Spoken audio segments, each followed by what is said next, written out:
You can only worry about what you can control. You can't control how other people are going to treat you or how society might not be supporting you right now. What you can control is your village, the organization you're working for, and living by your values. Welcome to the Game of Her Own podcast, a free resource for women who work in the sports and entertainment industry. Each week, we get real and talk about the things that hold us back and how we can overcome them and keep climbing to the top.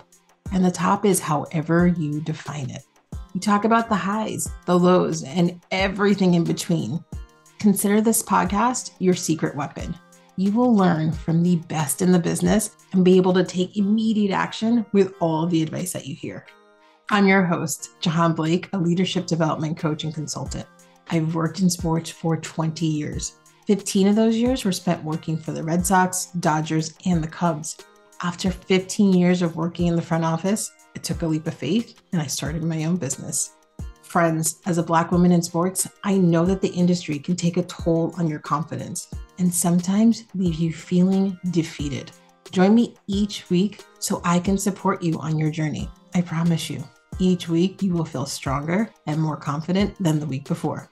So let's get started with this week's episode. When it comes to motherhood, I've had conversations with women who are thinking about how it will impact their careers before they have even conceived. Now, I totally understand that because I am a planner as well. And there are so many factors to think about. And you can have the best laid plan.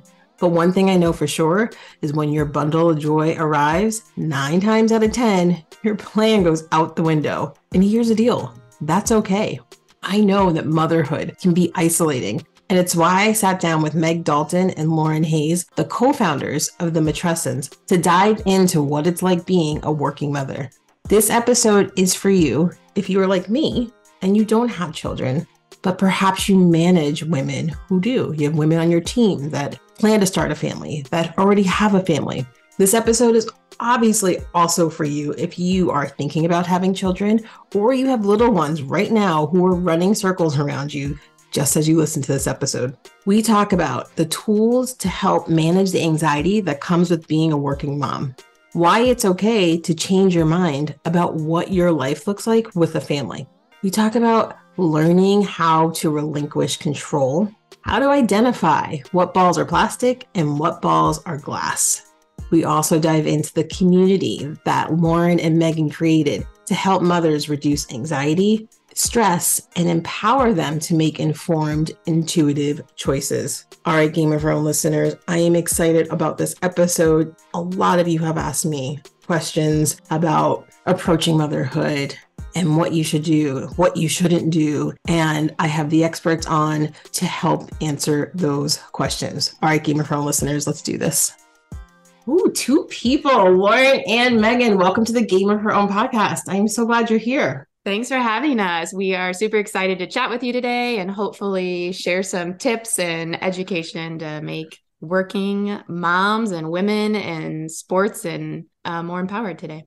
Yes, I love it. All right, before we get into all of that good, juicy stuff, let's start with when you first fell in love with sports. So Lauren, why don't you go first? Yeah, I think my love of sports started at a very young age. My siblings and I were both very involved. I was in competitive gymnastics, and then I grew too tall and switched over to soccer. But sports were such a huge part of my life. And still, I feel like my values and the things that make me who I am came from that really early foundation of sports and learning how to work with other people and have that solid foundation of teamwork. And I think it bleeds into motherhood and some of these conversations is knowing what you're good at and what your role is and knowing the people around you who have different roles and talents and kind of using those foundations that you created at an early age in motherhood as well. Yeah, I love that team mentality. I think it's something that at least I didn't realize, like I took it for granted. And now like I'm in search of it now as an adult who's no longer playing sports because of too many injuries. But like I'm in search of that like sort of teammate relationship and having that like when you're an entrepreneur, especially when you're a solopreneur, like you're just kind of by yourself on this island. And it's just, God, I'm always like, God, I miss having a team. And sometimes I'm like, oh, am I afraid to do it myself? No, my entire life until I was like 25, I spent playing on the soccer field with teammates and doing it like we had a problem to solve and we did it as a team, right? Like it was like we worked hard together and we practiced together. It was always as a team. So wait, what position did you play in soccer? I was an outside midfielder. I was quick. Oh, God, that endurance. Yes. Lots of running. And my love of running actually just came later in life. I finally learned to enjoy that. It was kind of something I didn't love about the position is all the running. And now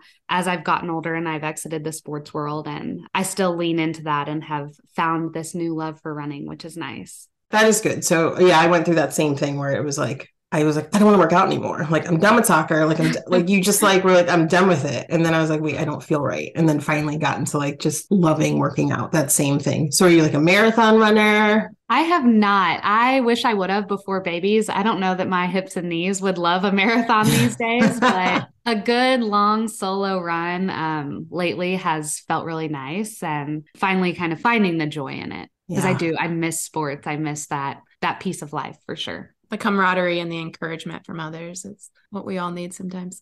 100%. Okay, Megan, you tell us, when did you first fall in love with sports? I was pretty young. I was probably like maybe before kindergarten even. So my dad is a high school basketball coach, and I was always very jealous of my brother who got to go to all of his practices and games. And so then I learned how I could get involved, and he would let me run the practice, the score clock. So he had a typed out memo.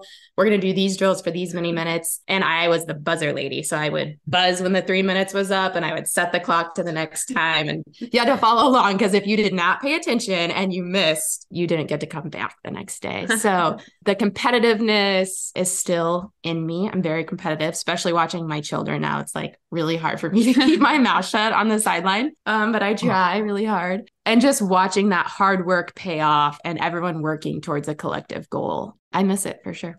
And then you went into like working in sports. Did you know that was a thing? Was like that a goal for you? So funny, because when I first got to college, I didn't even really think of that as a career path. And I was sitting in this like freshman lecture hall, and this girl's like, I want to work for the St. Louis Cardinals. And I'm like, how many people get to do that? That's like a crazy dream. And then I'm like, wait, I can do that. So didn't work for the Cardinals, but did get to meet Jahaan at the Cubs. That was a pretty cool moment, getting to call my dad with that news. So you started your career in sports at the Cubs. That was your first job in sports. So actually before that, I worked at Intersport on the agency side. So kind of got to see golf, so more of a different lifestyle sport, and bringing those brands to the consumer through that way later in life, and then transition to the team side.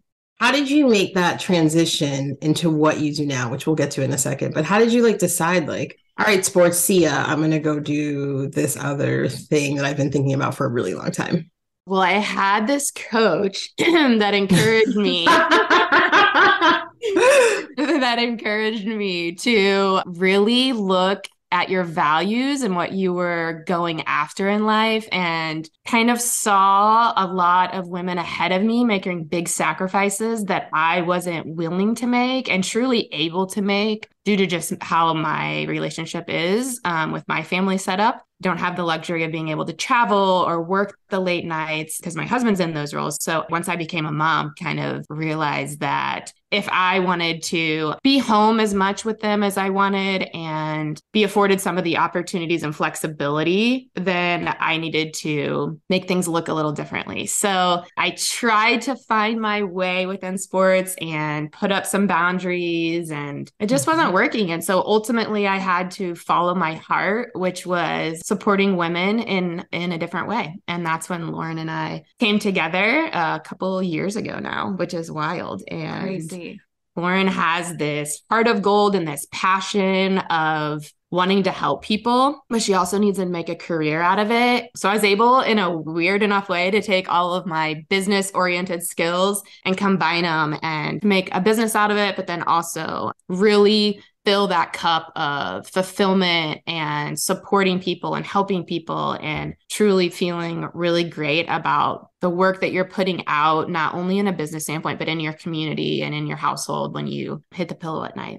So like, I remember that whole 6 months journey of you just putting up those, just trying to figure out how to make it work. how to make your career in the sports world, how to make that work. And then you tried everything. Yeah. You were a very good client. Like you went and like you did all the things that we came up with together, right? I didn't just tell you what to do, but you came up with them, and then you just weren't feeling it. And like that's what for me, and I couldn't say this at the time as your coach, but like to me, like when we got off the call, I was like, I'm so impressed that she is finally like, no, I've tried all the things.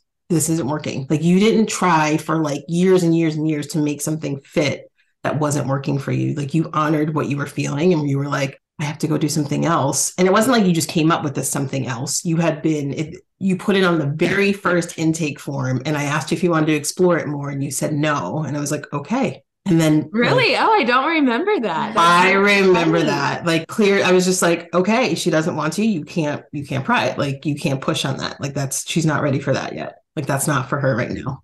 Yeah. So you got me there in a roundabout way, which is something that we actually wanted to talk about today, is just living by your values. And I kept thinking like, okay. And honestly, when I hired you, I was on maternity leave with my third, and it was going back in, and I knew I needed, I'm using air quotes here, what I thought I needed was a raise and a promotion to get like this respect I need, deserve, and all of these things. And when we really would sit down and have sessions and we chiseled it down, you were like, that is not what's going to make you happy. Like those things could happen, but when you wake up the next day and go to that meeting, you're going to have these same feelings. Like something is, in your way. And so you really helped me get a clearer vision on what that was. So I clearly had a wall up, because that's how people define success, right? A lot of times we define success by our title that's on LinkedIn and our salary. And it took me a long time to realize that just wasn't what success was in my personal life.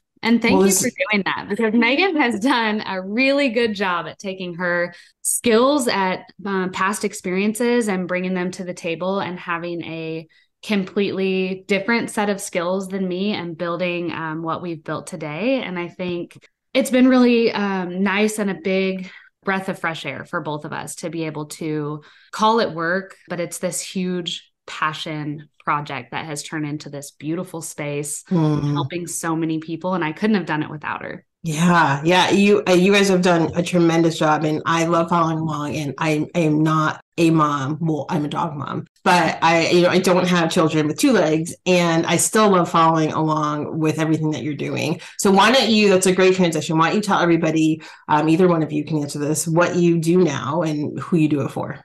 Yeah, we love to kind of just tell our why and how it was created. It really started with a professional and personal recognition of the lack in support for moms, not just in the postpartum period, but across the spectrum, from trying to figure out career changes and the elusive balance of work and life. And I was recognizing it as a nurse in the NICU and in pediatric oncology. I had my own personal struggle with postpartum anxiety after the birth of my second, completely fell through the cracks, and knew that with my wonderful support system and knowledge of those things, that if I struggled, that there were probably a lot more women out there struggling with all of these various experiences of motherhood across the spectrum. So we teamed up and formed a digital maternal mental health space after I went back to psychiatric nurse practitioner school. We wanted to create a safe space where women could have these tough conversations, be connected with expert curated resources and drown out the noise of the internet and self-proclaimed experts, and really make those informed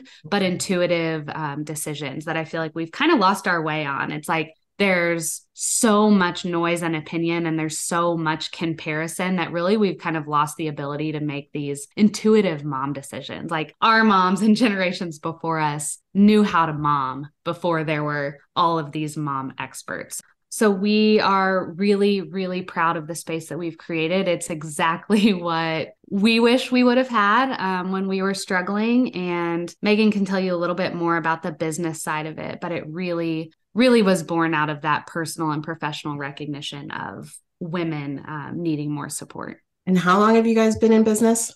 like a year and a half. We started our membership in September of 2021. And it seems much longer because you grew your communities. So, I mean, it grew so quickly. So clearly the demand was there, your expertise, which is credible. Like you're certified, like you're not, you know what I mean? Like, and I love that people speak from experience everywhere. I'm not discouraging that, but you guys are actually, I know that, Lauren, you are certified. And tell everybody your credentials. And then after that, tell everybody the name of the community that you created.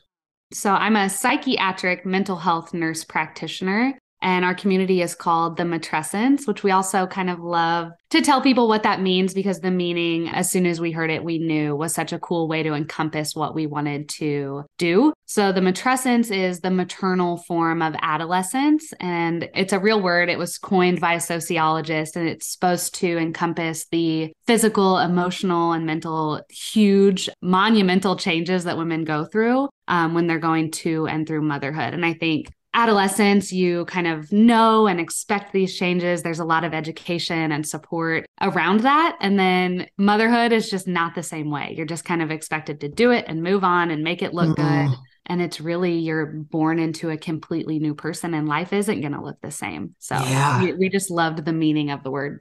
I love the name of it. And I love, you're right, everything looks different. Again, not speaking from experience, but speaking from the experience of knowing mothers and knowing the clients of mine who are either already a mom or who are thinking about becoming a parent. And the reason I wanted to have you guys on as guests, because you have all the expertise to share with them. But one thing that I always hear is people worry about what it's going to be like to be a working mom before they're even pregnant. The anxiety starts way before, like, you know what I mean? Like you get the pregnancy test. It starts way before that. Like, what is it going to look like? How's it going to impact my job? Like the worry that comes with it is so interesting. Like my sister talked about, like for her, she's a little different from my clients because she thought to herself, I can do this. Like whatever, you have a baby and you're fine. She completely changed her mind when she had a baby. So like she didn't have any worry. And I wish everybody can almost be like that. But what do you do, or what do you guys tell people who spend so much time in that,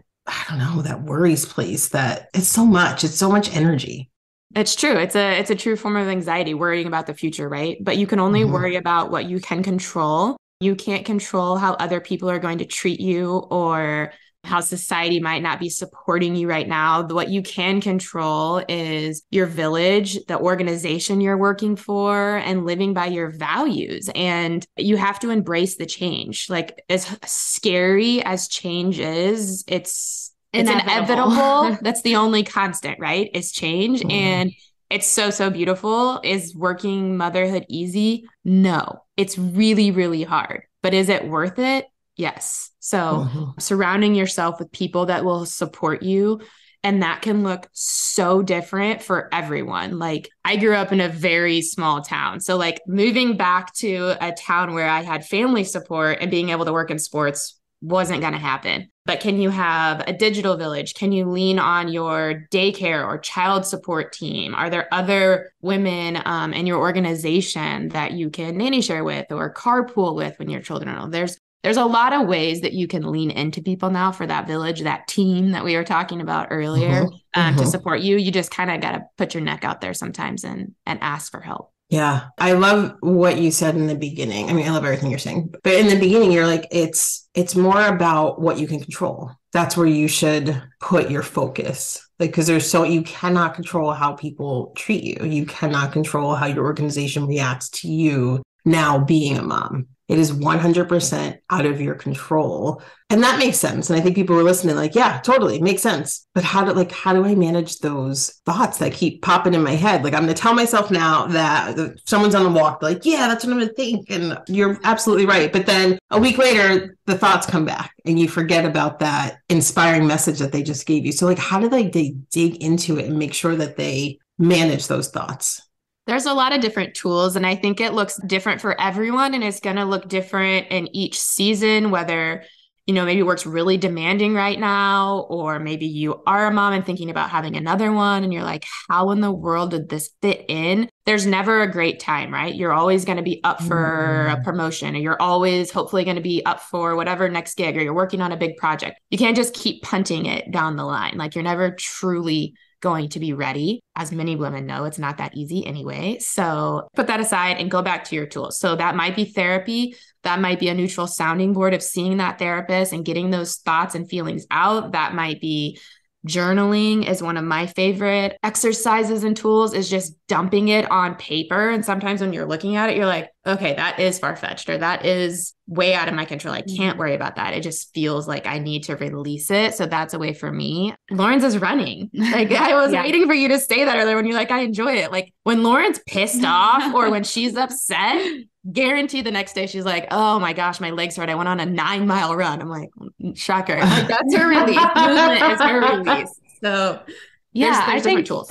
Finding what works for you and making time for those. We hear a lot, even with our community, with working moms. We've had conversations with really badass working women that are like, I just don't have time for this. I love what you're doing. And we're like, you have to make time for this. This is going to create more time in other spaces. We are expected to live 100 miles an hour. We all live on high cortisol and caffeine, and we have to learn how to integrate these tiny moments of mindfulness to bring us back down to earth, to slow the world around us down, because it's not going to slow down. You have to teach yourself to feel that and figure out ways that work for you. We have an entire library of resources in our app and community that we're creating for exactly that. So specific mom moments, whether you're pumping in the workroom 5 minutes before a meeting, if you just had a really bad parenting moment and you're feeling super guilty about how you reacted, or you're in car line pulling your hair out, you just dropped your babies off at school and you're scared to death because the world we live in is really scary. So really specific mom moments and really attainable, short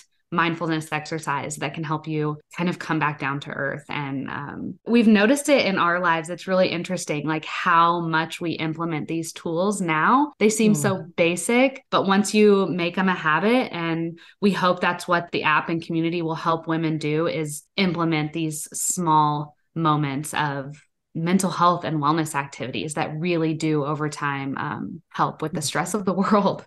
Yeah. Ooh, I mean, you can't turn on the TV or look at social media. Like you can't escape it unless you just like live in a bubble, which like sometimes I want to, and I don't even have children, but it's difficult. So I love all the tools. Okay. So now for those of you who are worried about becoming a mom, like you just gave amazing, incredible tools and ways to think about it. And I love the idea also of just going to therapy. If you're like, I don't have time for therapy, journaling. Yes, write it down, write all the anxiety that you have about it down. And then sometimes you look at it, you're like, wait, what?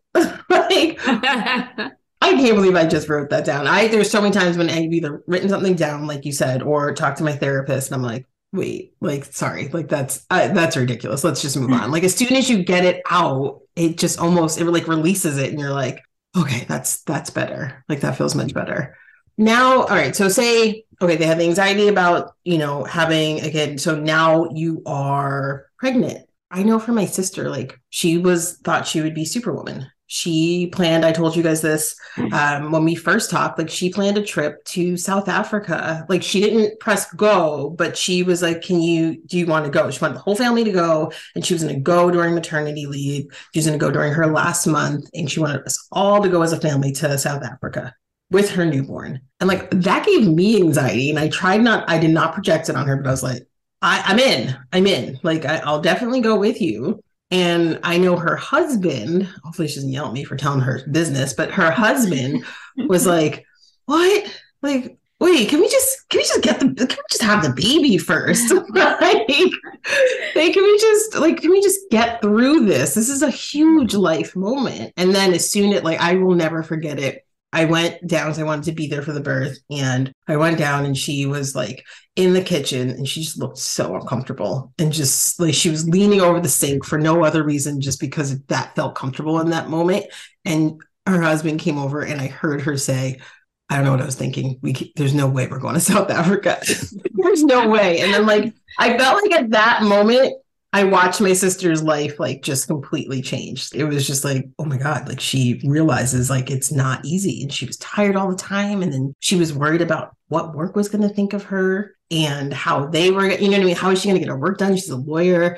So I guess my next question is what do you do when you finally do give birth and you are tired? all of the time. And like, you have 1,000 things to worry about. The number one is keeping this tiny human alive. It's crazy how your world gets flipped upside down in the best way possible. But I hate saying like lower your expectations, because it's not that. It's more giving yourself grace and the flexibility to be like, yeah, I changed my mind. We can change our minds about lots of things. We can change our minds about decisions we made in the workplace. We can change our minds about the way we mother. We can change our minds about what my life is going to look like now. You know, I never thought that I would like step back and do less. But then when this being gets here, things change, and that's okay. And it's more about communicating with your partner, communicating with whoever it is, to what is the best plan forward now? What can we do to put supports in place to where you can still perform and exceed and excel if you want to, in a way? Is that more childcare? Is that outsourcing things? Is that getting someone to clean your house, or a meal delivery service, or a business coach that convinces you to quit your job? My husband thinks that's the funniest thing. He's like, wait, she told you to do what? And I'm like, she didn't tell me to do anything. She just helped me come to that realization. Like, yeah, I was like, wait a second. I never tell anyone to do anything. That is not, I'm a reflective coach. That is not my style. Yeah. I mean, we talk so much about like the super mom stigma and how it is so hard right now to really look inward and figure out what it is that you want. Are you performing for the people in the stands, or are you doing something that feels good to you? And I think that that is the hardest part of working women today, is, are you trying to uphold this impossible standard that social media and highlight reels have put on moms, where it's like, you need to do it all. You need to make it look good. You need to do the crafts. You need to have the high paying salary job. You need to be working out. You need to be doing all these things, and you need to be making it look good, which really at the end of the day to sustain is nearly impossible. But we feel like we have to keep up with that standard because it's what we see all day. We see the best pieces of everyone's lives and the best things going on. And it's hard to remember that you're just seeing that glimpse and you're not seeing the whole picture, and the decisions that have been made, and the tears behind the scenes, and all of the hard moments. And we don't want to be fear mongering. Like, motherhood is the best chapter of both of our lives, and it's such a wonderful change that you go into, but things do look different. And I think after the birth of my first, things were pretty smooth, and it wasn't as big of a change. And then the second rocked my world, and a lot happened. And it's so circumstantial as well. You know, it can be how you want it to look, but a lot of times there's unexpected things in motherhood. So there's only so much planning and control that you can have. And I think you have a lot more control of your life before kids come into it. And so learning how to relinquish some of that is part of the journey. Relinquish control, like that just literally gave me anxiety. What do you mean? Like, I don't understand.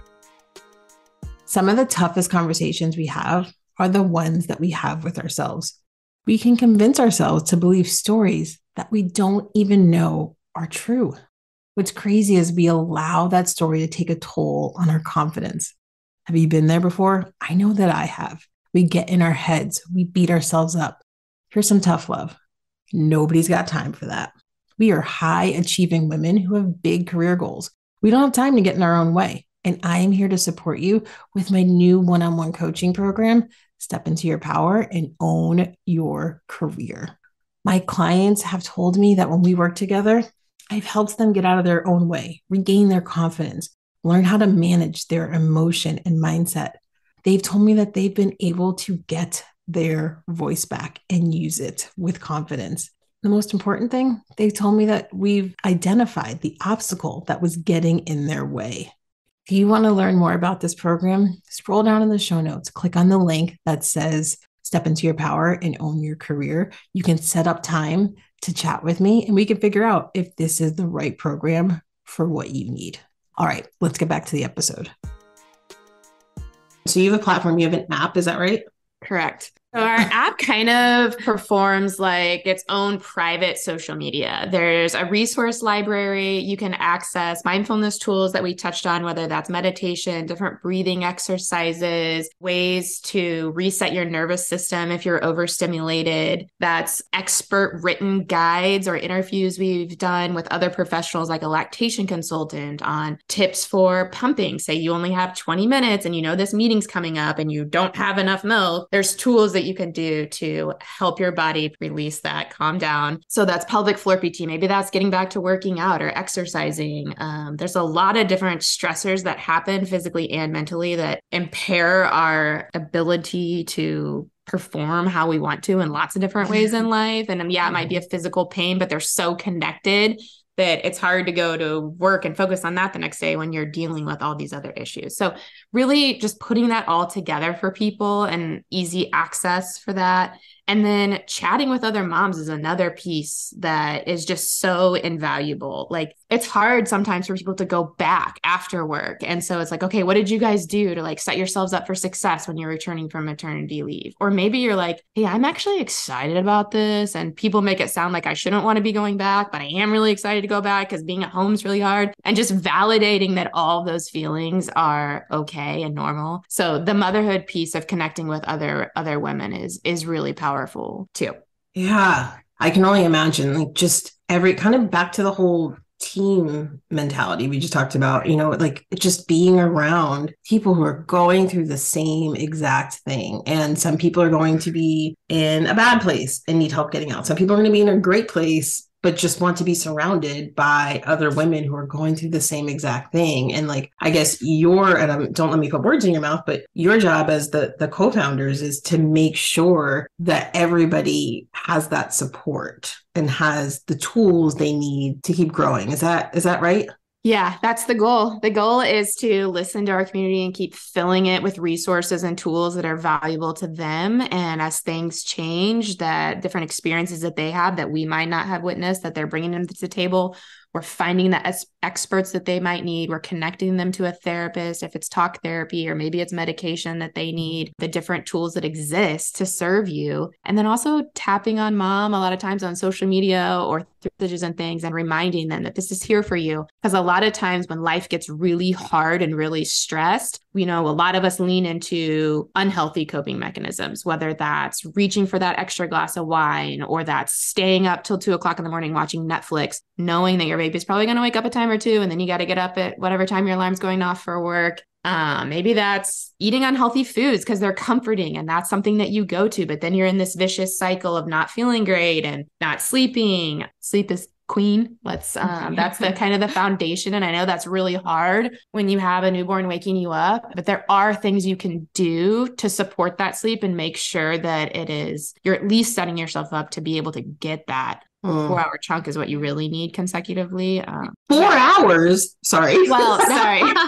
No, you need 7 to 9, but to avoid sleep deprivation and the exhaustion, you really need a chunk of 4 hours not getting broken up. And then where some really bad things can start to happen. Right. No, I try to get like 10 hours of sleep at night, like knowing that there's no way I'm going to sleep for 10, but maybe I had to learn that honestly, my best sleep was going to come between 8 and midnight because I knew that the baby was getting up at midnight. So if I tried to stay up late, I tried to get all the things done, wash all the bottles, get everything ready for daycare the next day, get one more pump session in. I tried to do all these things. And then I was sleeping for like 30 minutes and he would wake up and then I couldn't fall back to sleep. And it was this anxiety cycle. So it took me a long time to realize go to bed at 8 so that I can get some sleep so that I can semi-function the next day. So you let go of some stuff is what I'm hearing you say. Like you were just like, I think to use your words I saw on Instagram, like you let some balls drop so you could get the sleep that you needed. Is that 4-hour chunk so you weren't sleep deprived? Yeah, that's one of my favorite pieces of advice in motherhood.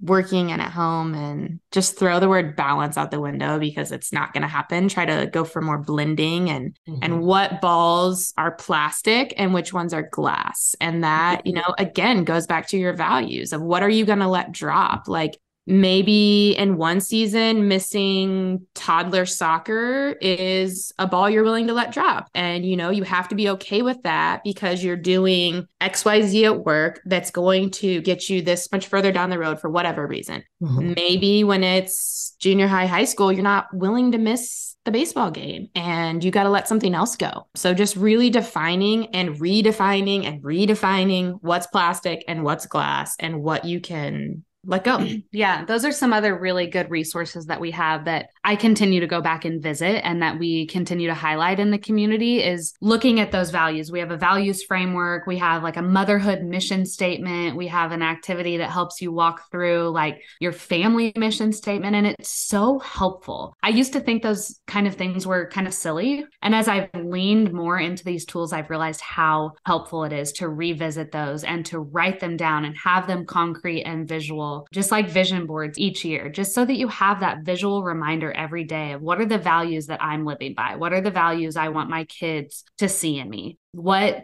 healthy coping strategies am I going to lean into that I want my kids to see me using? And it's been so cool to see our kids doing some of the stuff that we preach and we do every day. Like we were on a walk just the other day with all 6 of the kids and 3 of them had run up ahead of us and they were sitting on the side of the sidewalk meditating.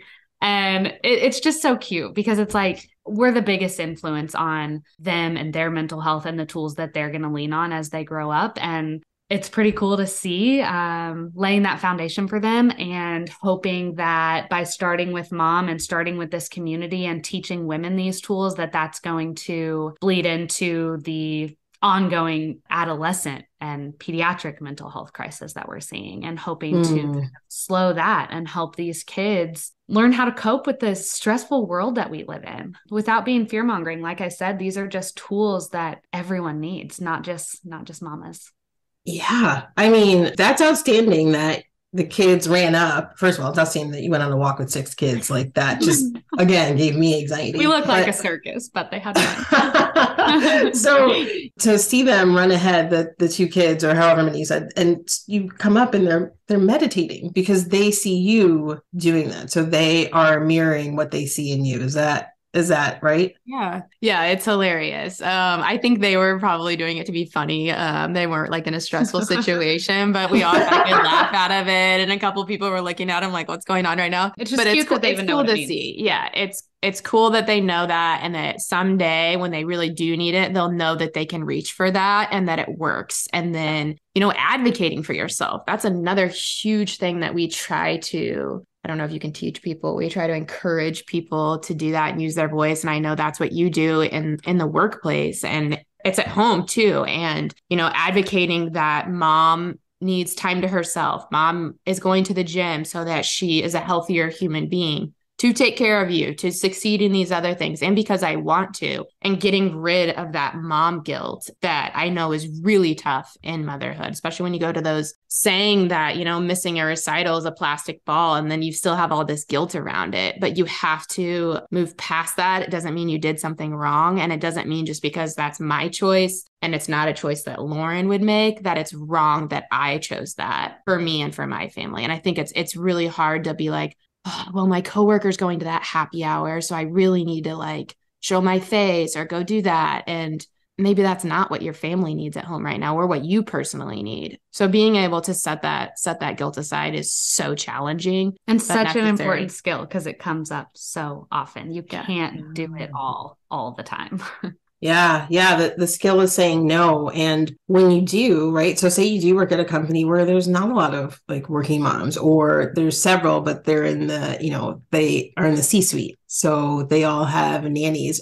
Not to say that they don't feel guilt, but they have extra help. And what your community does is when you feel that mom guilt and you use some of the tools that you guys are giving that are in your platform, that are in your app, like, but you also have people to like talk about it, right? Like, is that right? Like you can actually have a conversation, just be like, I feel guilty. Like, and just being able to say it to somebody who maybe across the world, across the country is so valuable. Like, and that really helps you. it's a release for sure. And it does help to talk through it. And it's so important to just give yourself as much compassion and grace as, if I came to either of you and was saying how I felt like this for that, that I know you would show me, but to reflecting that on yourself as well for the decisions that we make. Yeah. The validation that you're not alone and not having to put these vulnerable conversations or, out on social media or chatting with your coworkers about it. It's just a safe space to talk to other women who are there or who have been there. Because if you're feeling that, all of those feelings, they're valid and you're definitely not alone in them. If someone isn't there right now with you, they've been there at some point. What advice do you give when women are stuck with, okay, I want to say no. I want to make people understand, I don't have to make people understand, but this is how people feel.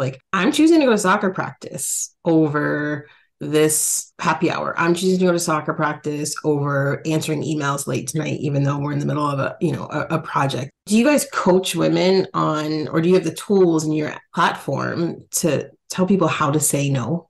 We do have a guide on boundaries, which is, I feel like, such a buzzword and so cliche, and no as a complete sentence. That's hard. It's hard to work through all of that, but it is just really hard because there's a lot of times that you might have been like, I can't believe she's missing that, or she isn't here, or she missed that meeting, until maybe you're in someone else's shoes. And then you're like, oh, now I get it. So it can't be hindsight. It has to. I think just making sure you're communicating with your team, your boss on expectations and deliverables. And if you're hitting your deliverables, that's all we can hold ourselves accountable to. If it's about this politics of being in the office late or sending a certain amount of emails or whatever time, not impressed by that. There just has to be some level of understanding and communication and really knowing your value and your worth. And if you are bringing that, then that's what matters. You nailed it, right? It's setting those expectations with your manager and your team. If you're managing a team, that's what matters. Everyone else doesn't matter. If you're hitting your deliverables, if you're getting your work done, then you can't, back to what you said in the beginning, you can't focus on things that are out of your control. How people view you for not going to the happy hour. It's okay. You're trying to do two things. And if you're saying yes to happy hour, then you're saying no to something at home. That's a really big thing. Someone told me this a long time ago. And now I always share this with my clients too, who struggle with the view of what other people think of them. A lot of times that comes from how judgmental we are towards other people and how we look at other people. And so once I stopped, gosh, this is going back a long time ago, but gosh, almost 10 years ago. But when I stopped judging other people and I don't know, I felt lighter. Then I didn't feel like I was being judged as much anymore either. I just didn't care. But once you let that go and you stop looking at your coworkers and judging them for, you don't know what's going on. I mean, this applies to anything in your life, but you don't know anyone's story. So whether they have kids or not, or they're not going to happy hour, or they leave at 5, who are you to judge? Don't let that take up space in your head, for sure. And I think remembering too that no one cares about your life and what you're doing and what you're wearing as much as you think they do. It's like the spotlight effect. And I think if you're saying no because of other boundaries and values that you have, that's enough. Just say no and move on. I think if you start making those excuses, then you're kind of putting that narrative in someone's head to be like, oh, maybe I should think that. If you're saying no, but I know, and you're kind of going along with this reasoning, you don't have to have a reason. No can just be no. You don't have to give an explanation. It goes back to you, your values, and why you're making that decision. And you don't have to share that to validate it. Yes. And that's all to say that we completely, it's easy for us to say those things and also acknowledge that the motherhood tax or whatever you want to call it is real. And you might get dinged in the worst place. You might have a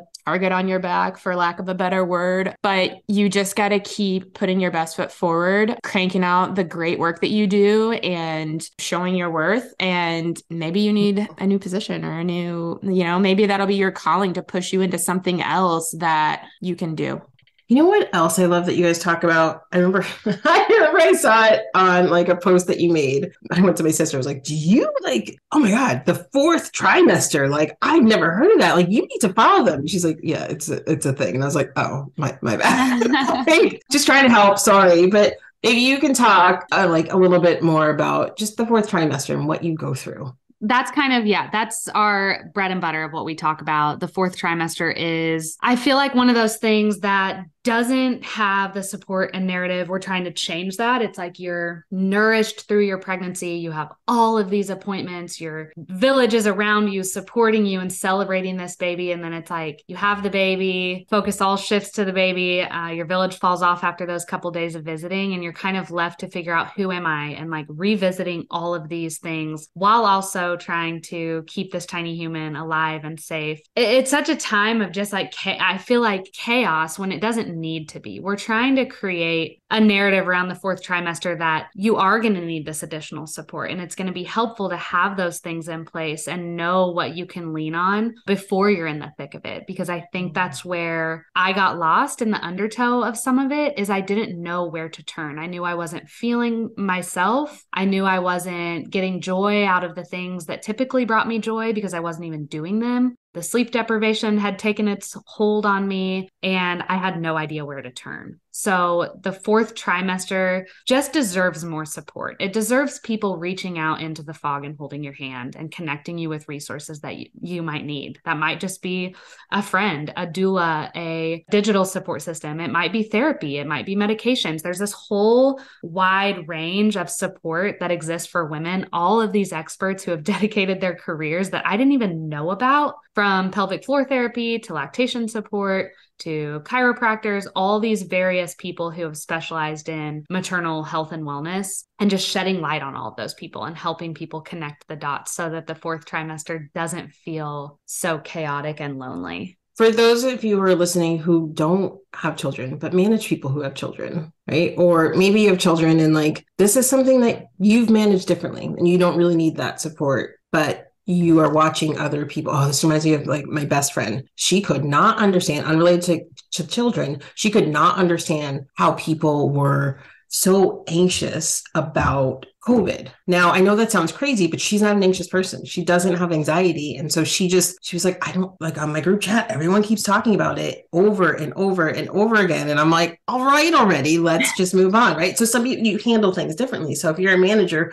who doesn't necessarily feel like you need this sort of support and can't understand why, this is helpful to understand when your team member needs that support. If you're able to give that to them or point them in the right direction, point them to your app, point them to your community, at least now you're creating some sort of like psychological safety too. Your team member is like, okay, like she doesn't know what to do. That would be me, but she knows the resources to give me to help me feel better, right? Yeah. And to set you up for success, and knowing that they have that compassion for you, that you can maybe ask for a more flexible schedule, or maybe you can tell them what you're really going through, instead of trying to put on this like, nope, everything's fine, I'm here to like do my job, and pretend like this other world doesn't exist. I think that if we could educate the rest of the workforce on why supporting women before they even come back to work, when they get back to work, is just so imperative. And how to approach those conversations. I think a huge part of it is just the differences in communication, and depending on who your manager or your team or your boss is and what their life experiences are, and giving them a little bit of grace too. They may care, but they may not have a damn clue how to approach that conversation. So educating team members too, and how to support someone coming back to the workplace, and how to maybe warmly have that conversation about how you can best support them, and just normalizing that this person coming back to work after they had a baby is not the same person that left 6 or 12 weeks ago, and that they're going to need different support pillars in place, and normalizing those conversations. Ooh, we have talked about a lot. There's no easy way to transition from talking about. Nervous, but sure, go ahead. There's no easy way to transition into rapid fire questions, I have figured out. But are you ready for rapid fire questions? Bring it on. We ready. All right. So question number 1, Lauren, what is your favorite sports moment? It sounds pretty silly, but in high school, we won the district championship against a school that we were absolutely not supposed to beat. And it went into PKs. And I just remember that feeling of elation and just like teamwork and us coming from everyone thought we were going to get smashed. And it was just, it's something that we still, when we come together, when I get to see those friends, that we still talk about and celebrate. And I just love a good underdog victory. Yes, I love it. I still hang on to those moments from like high school. It's weird, right? So I'm like, am I supposed to still think about that? But those were like great moments. Oh like my they gosh. were Glory days. so much Yeah, fun. truly. Yeah. Megan, you're up. Favorite sports moment. I think most people listening to this podcast working in sports can relate, being able to give those big tickets to someone, whether that was bringing my dad to Wrigley Field for the first time or BJ hooking up some of my friends with World Series tickets. It's pretty cool to be able to come through for those people, for those life moments. You know, I remember my friend being like, I'm going to take my dad to the World Series. I'm like, that's awesome. All right, Megan, to you again. What is something people always get wrong about you? Oh, people think I'm so mean. I don't know how many times I have RBF. I just do. Jahaan's probably like, oh, I remember. I thought that too. Everyone's. I'm shaking my head because people think that about me too. Oh, really? Okay. Yes. You are intimidating. You are intimidating. But I the don't know amount of why people that people be say like, that. man, when I first met you, I was so scared of you, or I thought you were this, whatever. But like, you're pretty laid back, pretty cool. I'm like, I know. I'm sorry. I'm working on it. It's just. I don't think don't work on it. Don't at this change point in my it. life, it is what it is. No, that's on them. All right, Lauren, what is hard something for me? Maybe it's that I'm so competitive. I don't think people would see that in me. And when Megan was talking about her kids and sports, I've been competitive my whole life. But now that it's my babies and it does include that like mama bear mentality, I think just my 7-year-old had his first tiny little bullying moment this year, and it was revolved around sports and not being picked. And it just lit a fire inside of me. And then going to their little sporting events, like I have to really tone it down. Lauren, what's one food you wouldn't want to give up? Coffee. Is that a food? Sure. Yes, it is short for this game. It's a food group in my life. All right, Megan, what's one food you don't want to give up? French fries. Oh my God, same. Are you a morning or a night person, Megan? I have switched to a morning person. I used to think I was a night person. Motherhood has changed that about me. I love seeing the sunrise. I love getting up and doing something besides being asked for milk or something when I first open my eyes. So definitely morning now. I love that. All right, Lauren. Yeah, kind of echoing. And honestly, I think it was our space and our friendship that switched me to be a morning person, because I definitely was more of a night owl before becoming a mom, before realizing how productive and how much better I can set my day up if I make an hour or two for myself. So typically, if I can sleep pretty good and go to bed early and have a good sleep hygiene routine the night before, I can get up and go to the gym, take a hot shower, make a cup of coffee, maybe even like sit down and write my to-do list for the day. It's just a completely different start to the day, and my favorite part of the day when I can make it happen, which isn't always in motherhood, but when I can, morning for sure. All right, Lauren, favorite holiday? I think Thanksgiving, which is weird, a weird one. I just love that it's not centered around gifts and trinkets and material goods. It's just a day to really focus on each other, good food on the table, thankful for all the little things in life. Megan. Yeah, I'll go random too. And I think this is two-pronged. I actually weirdly love Valentine's Day. I think it's because my birthday is the next day. So I get like excited about it. And I guess I've never like had it centered around like romantic relationships before. Like I don't put much stock in that. I don't really expect anything from that sense. But I just think it's such a nice day to be able to randomly text someone that you love them, and that just celebrating all different kinds of love in your life. I don't think it has to be romantic. So I think that's a fun win with the kids and reaching out to people. And there's low expectations personally for me. Yeah, totally low expectations. Okay. Are you a dog person, Megan, or a cat person? Neither. Oh, that would be something that surprises people. I don't like animals and I don't like chocolate. I just we're just losing. I'm sorry. I What about you, Lauren? Dog or cat? Dog person. And Yes. my husband isn't a big pet person. He's kind of like Megan. And I tell them all the time, I'm like, I think you might be soulless because you can't not like dogs. And they literally kind of like scoff at them a little bit. And we don't have a dog in my family right now because we're just so busy with little kids. But my husband and I have that argument all the time about when is the right time to get a dog. He thinks never. I think yesterday. So. Oh, yeah. All right. Good luck with that. Okay, Lauren, I feel like this is a trick question for you guys. What is your favorite app? Oh, ours. It combines all of the best apps, in my opinion. It combines kind of a community for moms like Peanut, Calm, and Headspace, and some of those meditation apps for the general public. I think it's such a beautiful combination of so many tools that I wish I would have had. And that's exactly why we created it. So if you haven't, I hope you check it out. Obviously ours, but for the sake of conversation, I'll say, I don't know if the podcast app is an app, but that's my favorite way to take in information and dabble in learning things that are completely foreign to me, trying to understand other people's views on things. I love listening to podcasts. Megan, who's your biggest inspiration in life? I say my mom. Oh, I just want to make. I was going to say.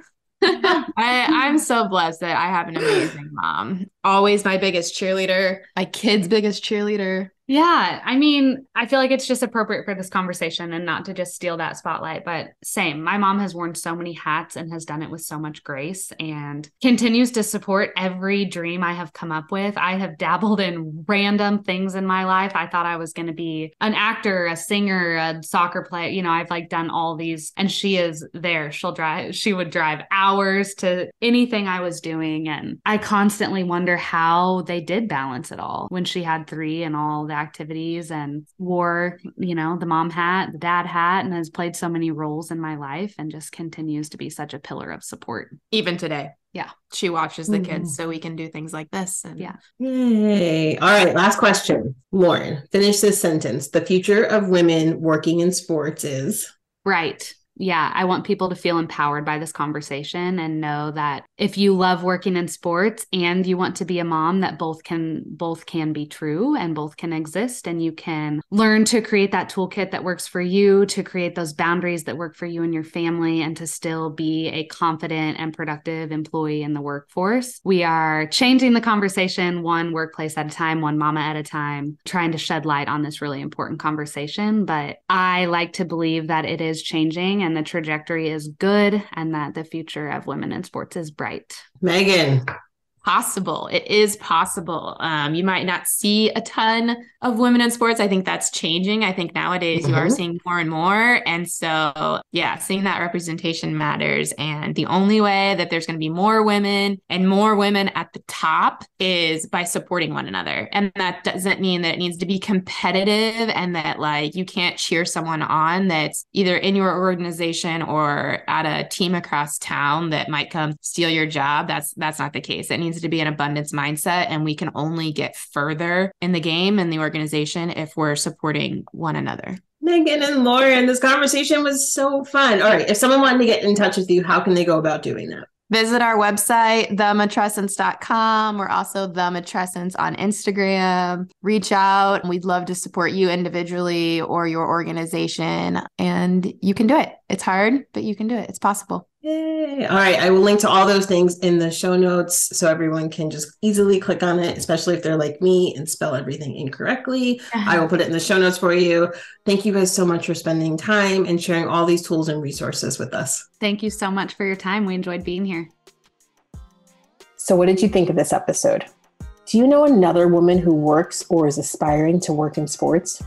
Would you do me a favor and share this with them? It would mean so much if together we could support and inspire other women on their journey. And let's stay connected. I love meeting and talking to new people. Follow me on Instagram at Jahaan Blake and join the free Game of Her Own community by visiting jahaanblake.com. I can't wait to meet you.